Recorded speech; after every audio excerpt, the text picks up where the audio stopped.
పాఠశాలలో దుండగులు దారుణంగా కాల్పులు జరిపారు. దీంతో 10 మంది చిన్నారులు మృతి. తీవ్ర దుఃఖంలో పీఎం మోడీ. ఈ వివరాలన్నీ పూర్తిగా తెలుసుకునే ముందు ఈ ఛానల్ని సబ్స్క్రైబ్ చేసుకుని లైక్ చేయండి. ఈ వీడియోని అయితే పూర్తిగా చూడండి, అప్పుడే మీకు కంప్లీట్ ఇన్ఫర్మేషన్ అనేది తెలుస్తుంది. స్వీడన్లోని ఒక పాఠశాలలో తుపాకీ కాల్పులు కలకలం సృష్టించింది. ఒరెబ్రో నగరంలోని ఒక పాఠశాల ఆవరణలో మంగళవారం జరిగిన కాల్పుల్లో కనీసం 10 మంది మరణించారు. ఈ సంఘటన స్వీడన్ చరిత్రలో అత్యంత దారుణమైన కాల్పుల ఘటనగా భావిస్తున్నారు. పోలీసుల కథనం ప్రకారం కాల్పులు జరిపిన దుండగుడు మరణించిన వారిలో ఉన్నాడు.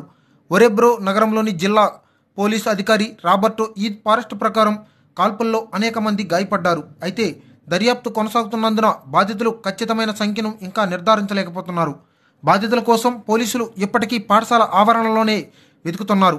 పోలీసులు తెలిపిన వివరాల ప్రకారం దుండగుడు ఒంటరిగా ఈ కాల్పులు జరిపాడని తెలిపారు. దాడి తర్వాత అతను కూడా చనిపోయాడని తేలింది.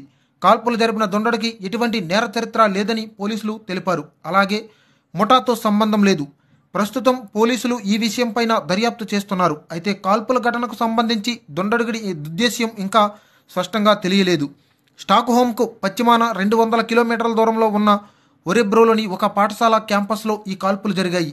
స్థానిక కాలమానం ప్రకారం 12:30 గంటలకు కాల్పుల ఘటన గురించి పోలీసులకు మొదటి సమాచారం అందింది.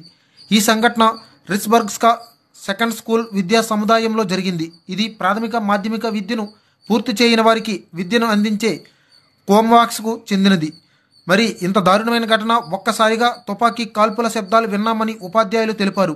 హఠాత్ పరిమాణంతో తరగతుల గదుల నుంచి పిల్లలతో సహా బయటకు పరుగులు తీశారు. ఇప్పటి వరకు కనీసం 10 మంది కాల్పుల్లో మరణించినట్లుగా నిర్ధారించారు. అయితే ఆ సంఖ్య ఇంకా గురించి మరిన్ని వివరాలు మనకి చెప్పలేమని పోలీసులు తెలిపారు. పెద్ద సంఖ్యలో ప్రజలు గాయపడ్డారు. స్వీడన్ న్యాయమంత్రి విలేకరుల సమావేశంలో మాట్లాడుతూ ఇంకా చాలామంది గాయపడ్డారని, మృతుల సంఖ్య పెరిగే అవకాశం కూడా ఉందని చెప్పారు. Orebro police chief Robert Eid Forest సంఘటనా స్థలానికి చేరుకొని విచారణ చేపట్టారు. తుపాకీ దాడి చేసిన వ్యక్తి పోలీసులకు తెలియదన్నారు రాబర్టో.